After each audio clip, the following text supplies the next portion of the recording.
द्रौपदी गृहलक्ष्मी। अतिथि अभ्यागत सेवारू से आनंद अनुभव करुथांती, किंतु बड़ असमय आसीथिले दुर्वासा। अरण्य भितरे हठात एते लोकंक पई से आहार व्यवस्था करन्ते किपरि से बड़ चिंतान्वित थिले। आगंतुक साधारण व्यक्ति नहंती, दुर्वासा महर्षि। तांकर शक्ति सामर्थ्य लोकरे सुविदित।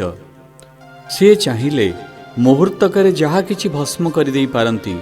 आज तांकर पति मानकर की अनिष्ट घटिब केजाणी द्रौपदी बड़ विचलित होई पड़िथिले। बेले बेले देह तांकर बरडा पत्र परि थरु थाए। जेतेबेले भाबिबा पई आउ केउ दिग रहिला नहीं, आपद कालरे भगवानक छड़ा आउ किए रक्षा करि न पारंती बोली द्रौपदी श्रीकृष्ण को स्मरण कले। गोपाल, आज मोर पति मानक रक्षा करी एही दैव विपत्तिरु आमको उद्धार कर। ऋषिंक संतोष विधान पाई तुमे केवल मोहरी भरोसा। तांकर नेत्रर अश्रु गंड देश प्लावन करुथाए। आर्थ कंठरे से श्रीकृष्ण को डाकुथांती। नाना भावरे से प्रार्थना करुथांती श्याम सुंदर को। निजे कौनसी विपदरे पड़िले बा अपमानित हेले तांकर चिंता नथिला, किंतु चिंता तांकर थिला पति मानक कल्याण लगी। तांकर मांगल्य रक्षा करिबा पई से बड़ विकଳରେ कांदी कांदी श्रीकृष्ण को डाकुथांती। रंधनशाଳରେ द्रौपदीଙ୍କ कांदणा दांडपटे हताश होई बसिथिबा पांडव मानक कर्णरे पड़िथिला। सेमाने मध्य आकुल भावरे श्रीकृष्ण को डाकिले, नंद नंदन, केते विपदरु आमको उद्धार करिछ। एपर्यंत आखि को आखिपता भली आमको रक्षा करि आसिल। ये अरण्य भितरे मध्य आमे तुम करुणारू वंचित होई नाहु। आज आमको एपरी संकटरे पकाइल किपरि? आमे जेते पाप जेते अपराध करिथिले मध्य से सबु क्षमा करी आज ऋषिंक संतोष विधान कर। पांडव मानक व्याकुल प्रार्थना और द्रौपदींक आर्तस्वर मथुरारे श्रीकृष्णक हृदय द्रवीभूत कला। तत्क्षणात् आश्रित भक्त मानक आरती गोपालंकु मथुरारू स्थानांतर कला। सेही मुहूर्तरे पांडव मानक पर्णकोटीर सम्मुखरे पदशब्द शुणा जाइथिला। दुर्वासा स्नानादि शेष करी शिष्य मानक संगे फेरिछंती कि बोली आतंकित पांडव माने मुंड टेकी चाहिला बेलकु तांकर वेदनाश्रु आनंदाश्रुरे परिणत हैला। सेमानक सम्मुखरे उभा होइतिले सेमानकर आराध्य श्रीकृष्ण। तांकर अम्लान पंकज बदनरु दिव्य ज्योति विकिरित हेउथिला। अधରରେ मधुर मंदहास। चालिला बेले परिधेय पीताम्बर पादपद्म आवृत करी भूमि स्पर्श करुथाए। माँ को पाइले खोजुथिबा छुआ जेपरी माँ माँ बोली पाटी करिथाए, पांडव माने सेपरी कृष्ण कृष्ण बोली चित्कार करिथिले। पांडव मानक चित्कार शुणी तर तररे द्रौपदी रंधनशाला भितरु बाहरी आसी देखंती तो सम्मुखरे स्वयं गोपाल उभाइछंती। आनंद ओ विस्मय से किछि काल आत्मविस्मृत होई पड़िथिले। एहा गोपालंक भक्तरक्षण लीला बोली हृदयंगम करी दौड़ी जाई श्रीकृष्णଙ୍କ पादपद्मरे लोटी पड़िथिले। अश्रु जलरे तांकर पाद प्रक्षालन करी प्रार्थना कले, श्याम सुंदर, आज ऋषिंकु तृप्त करी मोर मांगल्य रक्षा कर। नटन सूत्रधारी एपरी अभिनय कले जेपरी द्रौपदी कहिबा कथा से आदौ शुणी पारि नाहंती। तांको लक्ष्य करी कहिले, भौणी कौन एसबु कांदना? मते भारी क्षुधा हेउछि। प्रथमे खाइबाकु बाढ़, तापरे तुमर जहा कहिबार थिबो कहिब। श्रीकृष्ण अंजलि पाती द्रौपदी को अन्न भिक्षा कले। ताहा देखि द्रौपदी कहिले, कृष्ण एइटा कौन परीक्षा करिबा बेल? विलंब न करी आमको उद्धार कर। पणतरे आखि पोछि सेही पणत पाती द्रौपदी पति भिक्षा मागिथिले। द्रौपदीଙ୍କ मुंड आउंसी देई श्रीकृष्ण कहिले, भौणी सामान्य टिकिए कथारे आखिरु लुह गड़ाइबा स्त्री मानक प्रकृति। लुह प्रति सेमानकर प्रीति बड़ा गभीर। आखि लुहरे पेट पुरे नहीं, कौनसी कार्य भी सिद्धि हुए नहीं। तथापि आज तुमर ए कांदणार कारण कौन कह, मो आनंदरे शुणिबी। श्रीकृष्णकर एपरी विपरीत कथा शुणी द्रौपदी कहिले, गोपाल आज ए कुटीर तुम्हें द्वितीय भिक्षार्थी। तुमको अन्न परिवेषण न कले तुम्हें मते शापग्रस्त करिब नहीं, किंतु आजिर प्रथम भिक्षार्थी 10,000 शिष्य धरी आसी क्षुधा क्षुधा बोली चित्कार करी आमको भक्षण करने को बसिछंती। आमे तांकर क्रोधाग्नि रे जेपरी भस्मीभूत न हेबु से कथा देख। ई अरण्य रे गोटे चाउल सुद्धा मते मिलिब नाही। सेपरी अवस्थारे भोजन बेल गड़ीगला परे एते सहस्र अतिथिंक क्षुधा मु दूर करि परिबि किपरि? एतिकी कही समस्त विषय द्रौपदी विस्तृत भावरे श्रीकृष्ण को जणाइले। गोपाल ठक ठक होई हसी उठिले, पचारिले, द्रौपदी 10,000 अतिथि बोली जे तुमे कहूच से कहांती? जणे तो कहीं मो आखिरे दिसुनी। तुम कथा शुणी मते हस लगुछि। कोलर छुआ को अवहेला करी साहिरे थिबा छुआंक पई तुमे छटपट होउछ। आगे मो क्षुधा दूर कर। किए आसी जदि केउठी अछि परे ता कथा बुझा जीव। सत्य जेपरी भोकरे तांको पेट जळी जाउछि सेही मुहूर्त रे खाइबाकू देवा पई जिद करी श्रीकृष्ण अभिनय करिथिले। सतरे श्रीकृष्ण क्षुधित। सेपरी धारणा नहीं द्रौपदी कहिले, प्रभु रांधिथिबा खाद्य सामग्री स्वामी मानकु परिवेषण करी शेषरे मु निजे भोजन सारी सूर्य प्रदत्त पात्र धोई पोछि रखी देलिनी। तुमको एबे खाइबाकू देबी किपरि? काहाकू आउ आश्रय करिबी? मोर ओ मो स्वामी मानकर तुम छड़ा आउ साहा भरोसा किए अछि? सबु जानी शुणी तुमे जदि एपरी कंदाइब आउ किए कंदाइले काहाकू कहिबू? द्रौपदी लुहरे भासी जाइथिले। तांकर दीन भाव ग्रहण करी आउ परीक्षा करिबा अभिलाष न रखी श्रीकृष्ण कहिले, द्रौपदी तुमे सकाळे रांधिथिबा सेई पात्रटी आण। केउठी जदि अणु प्रमाण खाद्य लागि थाए सेतिकिरे मु तृप्त होइजिबी। रंधनशालारू सेई मार्जित पात्रटी आनी द्रौपदी श्रीकृष्णଙ୍କ हाथକୁ बढ़ाई देले। गोपाल पात्रटी को वीक्षण करी पात्रर कंठ देशरे तिल प्रमाण साग लाखी रही लक्ष्य कले। कौतुकरे द्रौपदी को पचारिले, भौणी आज तुम्हें कौन सी साग पाक करिथिल कि? आश्चर्य द्रौपदी कहले, मु माजिथिबा पात्र रे तुमको साग टिके मिलिला। यह तुमर माया छड़ा अन्य किछि नुहे। कारण मु जो कार्य करे सेथिरे कौनसी त्रुटि रखी न थाए। एते बेले जाई द्रौपदी मुहरे हस फुटिला। पात्रटी को देखिबा पई नईला बेलकू कृपाळु श्रीकृष्ण सेही साग टिकक नखरे कोरी आनी द्रौपदी को देखाई कहिले, एई पात्ररू एई टिकक साग मिलिला। एई टिकक साग मोर क्षुधा केवल नुहे सचराचर समस्तंक क्षुधा निवृत्त करि पारिबो। एतिकी कही श्रीकृष्ण संगे संगे सेही अणु प्रमाण साग निज जीवरे रखिले। सेतिकी केवल नुहे, ओहो एबे मोर भोक बाधा गला कही लंबा एक एउडी भी मारिले।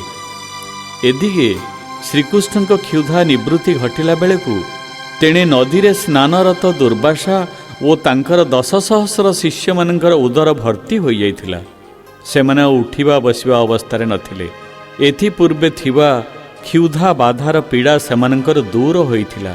रुचिकर भोजनर संपूर्ण तृप्ति और आनंद सेमाने अनुभव करिथिले।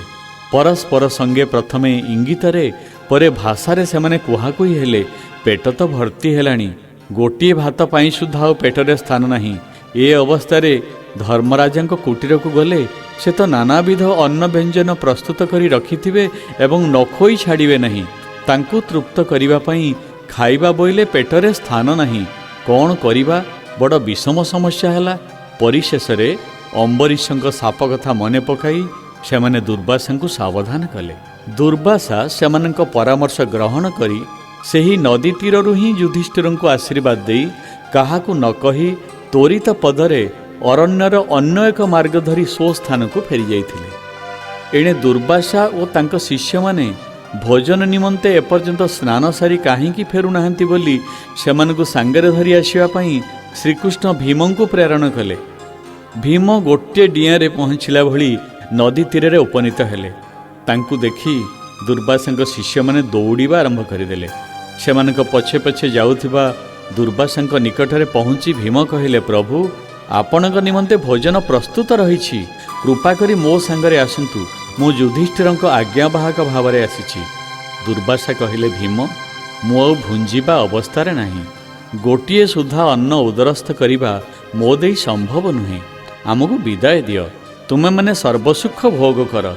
ये भूमंडल रे एकछत्राधिपति भावरे युधिष्ठिर राजत्व कला काଳରେ ମୁଁ ଥରେ ଆସି ତୁମମାନଙ୍କର ଆତିଥ୍ୟ ଗ୍ରହଣ କରିବି। ତୁମମାନଙ୍କ ବିନାଶ କାମନା କରି ପାପ ବୁଦ୍ଧିରେ ଯେଉଁମାନେ ମୋତେ ତୁମଠାକୁ ପଠାଇଥିଲେ ସେମାନଙ୍କର ସର୍ବନାଶ ଘଟିବ। ଏ ପ୍ରକାର ଆଶୀର୍ବାଦ କରି ପ୍ରସନ୍ନ ବଦନରେ ସଶିଷ୍ୟ ଦୁର୍ବାସା ସ୍ୱସ୍ଥାନ ଯାତ୍ରା କରିଥିଲେ। ବ୍ୟାସଦେବ କହିଲେ, ଦେଖିଲ ତ ପରୀକ୍ଷିତ, ତୁମ ପିତାମହମାନଙ୍କ ଭକ୍ତି ପ୍ରପତ୍ତି ଓ ଶ୍ରୀକୃଷ୍ଣଙ୍କ ଅନୁଗ୍ରହର ପ୍ରଭାବ ଏହାର ପଟାନ୍ତର ନାହିଁ। ସେପରି ଭକ୍ତ ଓ ଭଗବାନ ଦେହ ଧରି ଆଉ ଏ ଲୋକରେ ନାହାନ୍ତି। ପାଣ୍ଡବମାନଙ୍କ ଶକ୍ତି ସାମର୍ଥ୍ୟ ଓ ପରମାତ୍ମା ଶ୍ରୀକୃଷ୍ଣଙ୍କ ଅନୁଗ୍ରହ ପ୍ରସାଦ ସମ୍ପର୍କରେ ବ୍ୟାସଦେବ ଆନନ୍ଦରେ ପରୀକ୍ଷିତଙ୍କୁ ଶୁଣାଉଥାନ୍ତି। ପରୀକ୍ଷିତ ଦେହବୋଧ ଏକ ପ୍ରକାର ଭୁଲିଯାଇ ଏକାଗ୍ର ଭାବରେ ଶୁଣୁଥାନ୍ତି। ବ୍ୟାସ କଥିତ ବୃତ୍ତାନ୍ତର ଗତି ଅନୁସାରେ ପରୀକ୍ଷିତ କେବେ ଉତ୍କଣ୍ଠାରେ ଦୁଃଖାଶ୍ରୁ ଢାଳୁଥାନ୍ତି, କେବେ ଶ୍ରୀକୃଷ୍ଣଙ୍କ ଅନୁଗ୍ରହ ଅନୁଭବ କରି ଆନନ୍ଦାଶ୍ରୁ ବର୍ଷଣ କରୁଥାନ୍ତି। ବ୍ୟାସଦେବ କହିଲେ, ପରୀକ୍ଷିତ, ତୁମର ପିତାମହମାନଙ୍କ ଭକ୍ତି ପ୍ରପତ୍ତି ଏପରି ଥିଲା ଯେ ପରମାତ୍ମାଙ୍କ ନିମନ୍ତେ ସବୁ ପ୍ରକାର ତ୍ୟାଗ ସ୍ୱୀକାର କରିବା ପାଇଁ ସେମାନେ ସର୍ବଦା ପ୍ରସ୍ତୁତ ଥାନ୍ତି। ଆବଶ୍ୟକ ବେଳେ ସ୍ୱୟଂ ପରମାତ୍ମାଙ୍କ ସଙ୍ଗେ ଯୁଦ୍ଧ ବି କରିଥାନ୍ତି। ତାହା କ୍ଷାତ୍ର ଧର୍ମ। ଏକ ସମୟରେ ପଶୁପତିଙ୍କ ସଙ୍ଗେ ଯୁଦ୍ଧ କରି ତୁମ ପିତାମହ ଦିବ୍ୟାସ୍ତ୍ର ଲାଭ କରିଥିଲେ। ବୋଧ ହୁଏ ତୁମେ ସେ ବୃତ୍ତାନ୍ତ ଶୁଣିଥିବ। ବ୍ୟାସଦେବଙ୍କ ମୁହଁରୁ ଏକରକମ କଥା ଛଡ଼େଇ ନେଇ ଶ୍ରଦ୍ଧାଳୁ ପରୀକ୍ଷିତ ତତ୍କ୍ଷଣାତ୍ ମୁଣ୍ଡ ଟେକି ହାତ ଯୋଡ଼ି କହିଲେ, ପ୍ରଭୁ କ'ଣ କହିଲେ? ମୋର ପିତାମହ ପଶୁପତିଙ୍କ ସଙ୍ଗେ ଯୁଦ୍ଧ କରିଥିଲେ? ସେ ବିଷୟରେ ତ ମୁଁ କେବେ ଶୁଣି ନାହିଁ। ସେ ବିଷୟରେ ମୋତେ କହିଲେ ମୁଁ ବଡ଼ ଆନନ୍ଦିତ ହେବି। ବ୍ୟାସଦେବ ଗଳା ସଫା କରି କହିଲେ, ବତ୍ସ, ସେପରି କଥା କେତେ ବା କହିପାରିବି? ମାସ ମାସ ବର୍ଷ ବର୍ଷ ଧରି କହିଲେ ଯାହା ଶେଷ ହେବାର ନୁହେଁ। ମାତ୍ର କେତେ ଘଣ୍ଟାରେ କହିବା କି ସମ୍ଭବ? ତଥାପି ତୁମେ ଯେବେ ଏତେ ଆଗ୍ରହୀ, ମୋ ହାତରେ ସମୟ ଥିବା ପର୍ଯ୍ୟନ୍ତ ଓ ତୁମର ଅବସର ଥିବା ପର୍ଯ୍ୟନ୍ତ ମୁଁ ଶୁଣାଇ ଚାଲିଥିବି। କହୁଛି ଶୁଣ। ରାଜନ୍, ପାଣ୍ଡବମାନେ ଅରଣ୍ୟରେ କାଳାତିପାତ କରୁଥିଲା ସମୟରେ ଦିନେ ଯୁଧିଷ୍ଠିରଙ୍କ ମନରେ ଆନ୍ଦୋଳନ ସୃଷ୍ଟି ହେଲା। ସେ କୌଣସି ମୀମାଂସାରେ ପହଞ୍ଚି ପାରୁନଥିଲେ। ତାହା ହେଉଛି, ବହୁ ବର୍ଷ ବନବାସ କରି ହସ୍ତିନାପୁରକୁ ଫେରିଲା ପରେ ଦୁଷ୍ଟ ଦୁର୍ଯ୍ୟୋଧନ ତାଙ୍କର ଅପହୃତ ରାଜ୍ୟ ତାଙ୍କୁ ଫେରାଇବ କି? ଶେଷରେ ସେଥିଲାଗି ଯୁଦ୍ଧ କରିବାକୁ ପଡ଼ିପାରେ କି? ଯୁଦ୍ଧ ଯଦି ଅନିବାର୍ଯ୍ୟ, ଧନୁର୍ବିଦ୍ୟା ବିଶାରଦ ଭୀଷ୍ମ, ଦ୍ରୋଣ, କର୍ଣ୍ଣ, ଅଶ୍ୱତ୍ଥାମା ଆଦି କୌରବଙ୍କ ପକ୍ଷରେ ଯେହେତୁ ରହିବେ, ସେମାନଙ୍କର ସମ୍ମୁଖୀନ ହେବାର ଶକ୍ତି ପାଣ୍ଡବମାନଙ୍କର ଅଛି କି? ଯୁଦ୍ଧରେ ଯଦି ପାଣ୍ଡବମାନେ ପରାଜିତ ହୁଅନ୍ତି, ତାହେଲେ ଯାବଜ୍ଜୀବନ ଅରଣ୍ୟବାସ ହିଁ କରିବାକୁ ପଡ଼ିବ କି? ଏପରି ନାନା ପ୍ରକାର ସଂଶୟ ଓ ଦୁଶ୍ଚିନ୍ତାରେ ତାଙ୍କର ମନ ଆନ୍ଦୋଳିତ ହେଉଥିଲା। ସେପରି ସମୟରେ ଯୁଧିଷ୍ଠିରଙ୍କୁ ଗଭୀର ଚିନ୍ତା ନିମଗ୍ନ ଦେଖି ଅର୍ଜୁନ ଯୁଧିଷ୍ଠିରଙ୍କ ପାଖକୁ ଯାଇ ନମସ୍କାର କଲେ ଏବଂ ଦିବ୍ୟାସ୍ତ୍ର ପ୍ରାପ୍ତି ନିମନ୍ତେ ତପସ୍ୟା କରିଯିବା ଲାଗି ତାଙ୍କର ଅନୁଜ୍ଞା ଭିକ୍ଷା କଲେ। ଯୁଧିଷ୍ଠିର ଅନନ୍ୟୋପାୟ ଭାବରେ ଦୁଃଖିତ ମନରେ ଅର୍ଜୁନଙ୍କୁ କହିଲେ, ଭାଇ, ତୁମେ ଯାଇ ତପସ୍ୟା କର। ଭଗବାନଙ୍କ ଅନୁଗ୍ରହ ପ୍ରସାଦ ଦିବ୍ୟାସ୍ତ୍ର ଲାଭ କରି ଶୁଭରେ ଫେରିଆସ।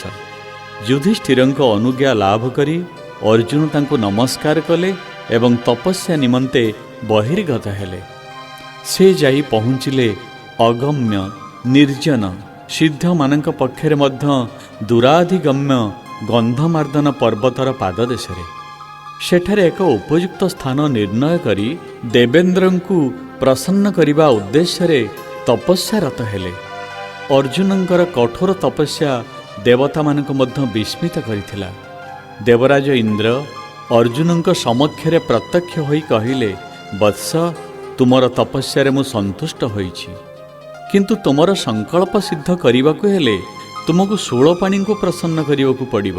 ତାପରେ ମୁଁ ମୋ ସଙ୍ଗରେ ତୁମକୁ ସ୍ୱର୍ଗକୁ ନେଇ ତୁମେ ବାଞ୍ଛା କରିଥିବା ଅସ୍ତ୍ରଶସ୍ତ୍ର ତୁମକୁ ଦେବି ଏବଂ ସେ ସବୁର ବ୍ୟବହାର ବିଧି ମଧ୍ୟ ବତାଇଦେବି। ଏତିକି କହି ଦେବରାଜ ଇନ୍ଦ୍ର ଅନ୍ତର୍ହିତ ହୋଇଥିଲେ। ଦେବେନ୍ଦ୍ରଙ୍କ ଉପଦେଶ ଅନୁସରଣ କରି ଅର୍ଜୁନ ଷୋଳପାଣିଙ୍କୁ ପ୍ରସନ୍ନ କରିବା ଉଦ୍ଦେଶ୍ୟରେ ଧ୍ୟାନସ୍ଥ ହେଲେ। ସେହି ସମୟରେ ଯେଉଁ ଈଶ୍ୱର ଲୀଳା ନାଟକର ସୂତ୍ରପାତ ଘଟିଲା ତାହା କହୁଛି ଶୁଣ। ଏକ ବିଶାଳକାୟ ବନ୍ୟ ବରାହ କ୍ରୁଦ୍ଧ ଗର୍ଜନରେ ବନଭୂମି ପ୍ରକମ୍ପିତ କରି ଅର୍ଜୁନଙ୍କ ଧ୍ୟାନାସନ ଲକ୍ଷ୍ୟରେ ତୀବ୍ର ବେଗରେ ଆସୁଥିବା ସେ ଦେଖିବାକୁ ପାଇଲେ।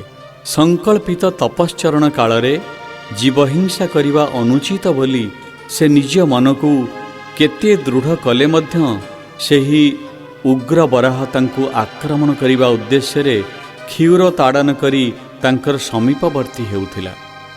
ନିରୁପାୟ ଅର୍ଜୁନ ଆତ୍ମରକ୍ଷା ନିମନ୍ତେ ଧନୁ ଉତ୍ତୋଳନ କଲେ। ସେହି ସମୟରେ ସସ୍ତ୍ରୀକ ଏକ ଧନୁର୍ଧାରୀ ଭୀଲ୍ ତାଙ୍କ ଆଡ଼କୁ ଆସୁଥିବାର ସେ ଲକ୍ଷ୍ୟ କରିଥିଲେ।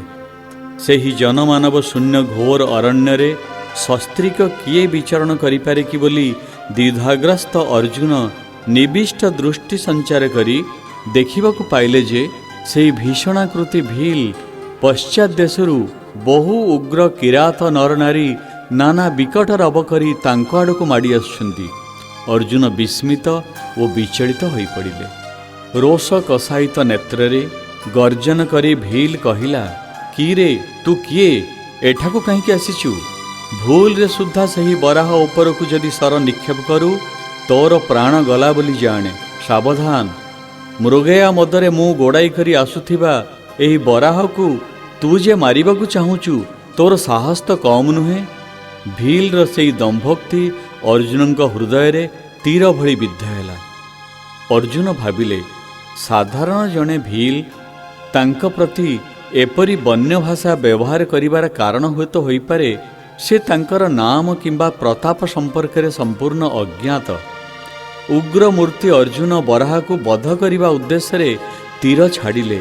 ଠିକ୍ ସେହି ସମୟରେ ଭୀଲ୍ ମଧ୍ୟ ବରାହ ଉପରକୁ ତୀର ଛାଡ଼ିଲା। ପ୍ରାୟ ଏକ ସମୟରେ ଦୁଇଟି ସର ବରାହ ଦେହ ବିଦ୍ଧ କଲା।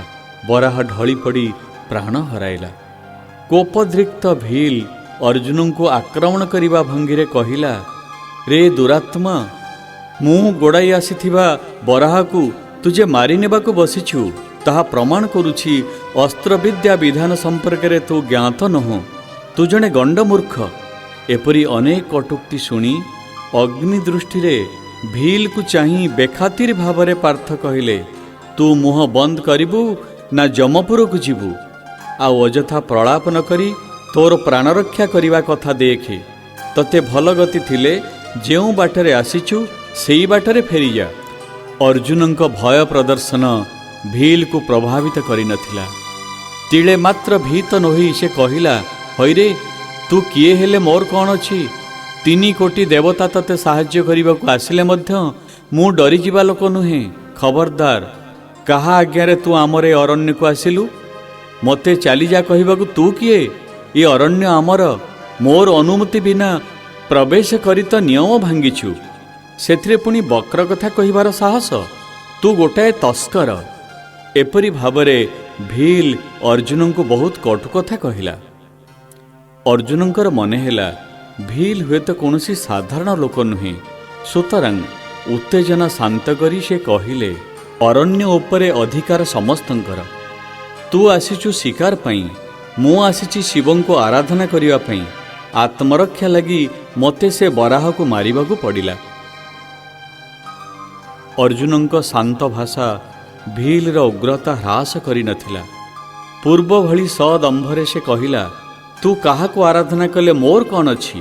ମୁଁ ମାରିବା ବରାହକୁ ତୁ କାହିଁକି ମାରିଲୁ? ତାର ଯୁକ୍ତିଯୁକ୍ତ ଉତ୍ତର ମୋତେ ଦେଇ ତୁ ତୋର ଦୋଷ ସ୍ୱୀକାର କରେ। ଭୀଲ୍ର ଦାମ୍ଭିକତାରେ ଅର୍ଜୁନଙ୍କର ଧୈର୍ଯ୍ୟଚ୍ୟୁତି ଘଟିଲା। ମୁଖରେ ତାଚ୍ଛଲ୍ୟ ହସ। ସେ ମନେ ମନେ ଭାବିଲେ ଯେ ଇଏ ବର୍ବର ପାଖରେ ନ୍ୟାୟସଙ୍ଗତ କଥାର କୌଣସି ମୂଲ୍ୟ ନାହିଁ। ସେ ବରାହ ଭଳି ଏହାର ଆୟୁଷ ମଧ୍ୟ ଶେଷ ହୋଇ ଆସିଲାଣି। ସଙ୍ଗେ ସଙ୍ଗେ ଭୀଲ୍ ଉପରକୁ ସେ ସର ନିକ୍ଷେପ କଲେ। ସେହି ତୀକ୍ଷ୍ଣ ସର ପଥର ଦେହରେ କଣ୍ଟା ବାଜିଲା ପରି ଭୀଲ୍ ଦେହରେ ବିଦ୍ଧ ନ ହୋଇ ତଳେ ପଡ଼ିଗଲା। ବାଣ ବ୍ୟର୍ଥ ହେବା ଦେଖି ବିସ୍ମିତ ଅର୍ଜୁନ ଭୀଲ୍ର ଶିରଚ୍ଛେଦ କରିବା ଉଦ୍ଦେଶ୍ୟରେ ଅର୍ଦ୍ଧଚନ୍ଦ୍ରାକାର ବାଣ ନିକ୍ଷେପ କଲେ। ସେହି ବାଣକୁ ଭୀଲ୍ ହସି ହସି ବାମ ହସ୍ତରେ ଧରି ଫିଙ୍ଗିଦେଲା। ଶେଷରେ ଅର୍ଜୁନ ଅକ୍ଷୟ ତୁଣୀରର ସମସ୍ତ ସର ଗୋଟି ଗୋଟି କରି ଭୀଲ୍ ଉପରେ ପ୍ରୟୋଗ କଲେ। ସେଥିରେ ମଧ୍ୟ ଭୀଲ୍ର କିଛି କ୍ଷତି ହେଲା ନାହିଁ। ଅର୍ଜୁନ ନିଃସ୍ୱ ହୋଇ ପଡ଼ିଥିଲେ। ଧନ ସମ୍ପଦ ଅପହୃତ ଗୃହସ୍ଥ ଭଳି, ପକ୍ଷ ଛିନ୍ନ ପକ୍ଷୀ ଭଳି, ଦନ୍ତହୀନ ବ୍ୟାଘ୍ର ଭଳି, କ୍ଷପଣୀଚ୍ୟୁତ ନାବିକ ଭଳି ଅର୍ଜୁନ ସମ୍ପୂର୍ଣ୍ଣ ଅସହାୟ ହୋଇପଡ଼ିଥିଲେ। ଅର୍ଜୁନଙ୍କ ହାତରେ କେବଳ ଧନୁଟି ରହିଯାଇଥିଲା। ତାହା ଭୀଲର ବକ୍ଷରେ ବସାଇ ସେ ତାକୁ ପଛକୁ ଠେଲିବା ପ୍ରୟାସ କଲେ। ଅର୍ଜୁନଙ୍କ ହାତରୁ ଧନୁ ଛଡ଼ାଇ ନେଇ ଭୀଲ ତାହା ଖଣ୍ଡ ଖଣ୍ଡ କରି ଫିଙ୍ଗିଦେଲା। ନିରସ୍ତ୍ର ଅର୍ଜୁନ ଶେଷରେ ଅଣ୍ଟାରେ ଉତ୍ତରୀୟ ଭିଡ଼ି ଭୀଲ ସଙ୍ଗେ ଦ୍ୱନ୍ଦ୍ୱ ଯୁଦ୍ଧ ପାଇଁ ପ୍ରସ୍ତୁତ ହେଲେ। ତାହା ଦେଖି ଭୀଲ ହସି ହସି ଅର୍ଜୁନଙ୍କୁ ଆହ୍ୱାନ ଜଣାଇଲା। ଉଭୟ ମୁଷ୍ଟିଯୁଦ୍ଧରେ ପ୍ରବୃତ୍ତ ହେଲେ। ପରସ୍ପର ଉପରେ ମୁଷ୍ଟି ପ୍ରହାର କରିବା ଓ ଜଣେ ଜଣକୁ ଧରି ତଳେ କଚାଡ଼ିବା ଉଦ୍ୟମ କରିବା ଦେଖିଲେ ମନେ ହେବ ଦୁଇଟି ପର୍ବତ ଯେପରି ଲଢ଼ାଇ କରୁଛନ୍ତି।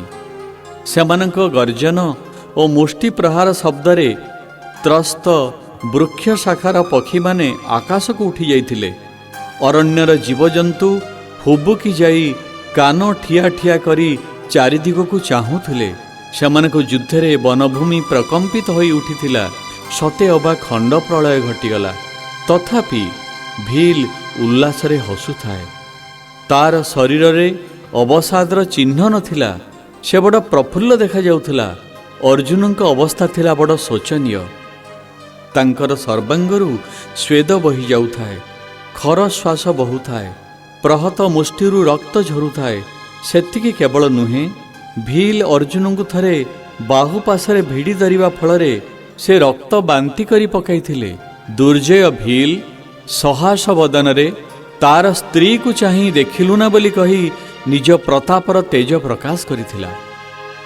କିଞ୍ଚିତ ସୁସ୍ଥ ହୋଇ ଅର୍ଜୁନ ତାଙ୍କର ବିପଦର ବନ୍ଧୁ ଶ୍ରୀକୃଷ୍ଣଙ୍କୁ ସ୍ମରଣ କଲେ। କୃଷ୍ଣ, ଆଜି କାହିଁକି ମୋତେ ଏଭଳି ପରାଭୂତ କଲ? ତାହା ମଧ୍ୟ ଜଣେ ଅଜ୍ଞାତ ଭୀଲ ହାତରେ? ଏହା ତୁମର ଲୀଳା ନାଟକ। ବସ୍ତୁତ ଇଏ ଭୀଲ ସାଧାରଣ ବ୍ୟକ୍ତି ନୁହେଁ। ହୁଏତ ଇଏ ଭୀଲ ରୂପରେ ତୁମେ ହିଁ ମୋତେ ପରୀକ୍ଷା କରୁଛ। ଅର୍ଜୁନଙ୍କ ପ୍ରାର୍ଥନା ଫଳରେ ସେଠାରେ ଏକ ଅଘଟଣ ଘଟିଗଲା। ଅର୍ଜୁନ ଦେଖିଲେ ତାଙ୍କ ସମ୍ମୁଖସ୍ଥ ଭୀଲ ଓ ତାର ସ୍ତ୍ରୀ ଶିବ ଗୌରୀ ରୂପ ଧାରଣ କରି ସସ୍ମିତ ବଦନରେ ଅଭୟ ହସ୍ତ ପ୍ରଦର୍ଶନ କରି ଉଭା ହୋଇଛନ୍ତି। ପୁଲକିତ ବିହୋଳ ଅର୍ଜୁନ, ମା ଗୌରୀ, ପ୍ରଭୁ ଶଙ୍କର, ଇଏ ଅଧମର ଅପରାଧ କ୍ଷମା କର କହି ଦୌଡ଼ି ଯାଇ ତାଙ୍କ ପାଦପଦ୍ମରେ ଲୋଟି ପଡ଼ିଲେ। ଅଶ୍ରୁ ଜଳରେ ପାଦ ପ୍ରକ୍ଷାଳନ କରି ଯୋଡ଼ହସ୍ତରେ ନାନା ସ୍ତୁତି କଲେ। କୃପାଳୁ ଗୌରୀଶଙ୍କର ଅର୍ଜୁନଙ୍କ ମୁଣ୍ଡ ଆଉଁସି ଦେଇ କହିଲେ, ବତ୍ସ, ତୋର ପୁରୁଷାର୍ଥ ସାର୍ଥକ କରିଛୁ। ତୋର କର୍ତ୍ତବ୍ୟ ତୁ ପାଳନ କଲୁ, ସେଥିରେ ଅପରାଧ କିଛି ନାହିଁ।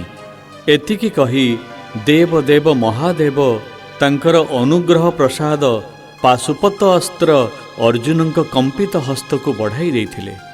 ବ୍ୟାସଦେବ କହିଲେ, ମହାରାଜ, ଶୂଳପାଣିଙ୍କ ସଙ୍ଗେ ଲଢ଼ାଇ କରିଥିବା ତୁମ ପିତାମହଙ୍କ ପୌରୁଷ ବିଷୟରେ କି ଭାବରେ ମୁଁ ପ୍ରଶଂସା କରିବି? ଇଏ ସବୁକିଛି ପାଇଁ ସେହି ଗୋପାଳଙ୍କ କୃପା କଟାକ୍ଷ ହିଁ ମୂଳ କାରଣ। ତାଙ୍କର ଅନୁଜ୍ଞା ବିନା ପାଣ୍ଡବମାନେ କୌଣସି କ୍ଷୁଦ୍ର କର୍ମ ବି କରିନଥାନ୍ତି। ସତ୍ୟ କହିଲେ, ମହାଭାରତ ଯୁଦ୍ଧ କାଳରେ କୃଷ୍ଣ ପଦେ ପଦେ ତାଙ୍କର କୃପା ପ୍ରଦର୍ଶନ କରିଥିଲେ।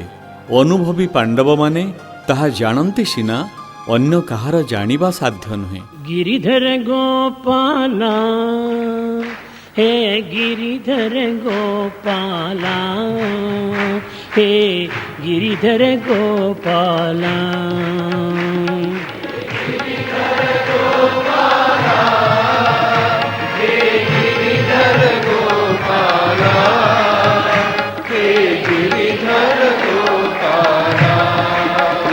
हे गिरिधर गोपाला हे गिरिधर गोपाला हे गिरिधर गोपाला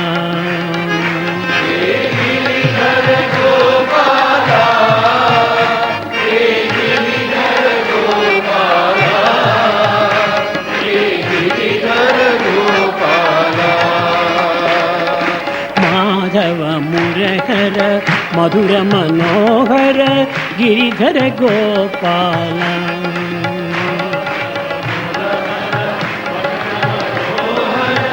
गिरिधर गोपाला माधव मुरहर मधुर मनोहर गिरिधर गोपाल मधुर मनोहर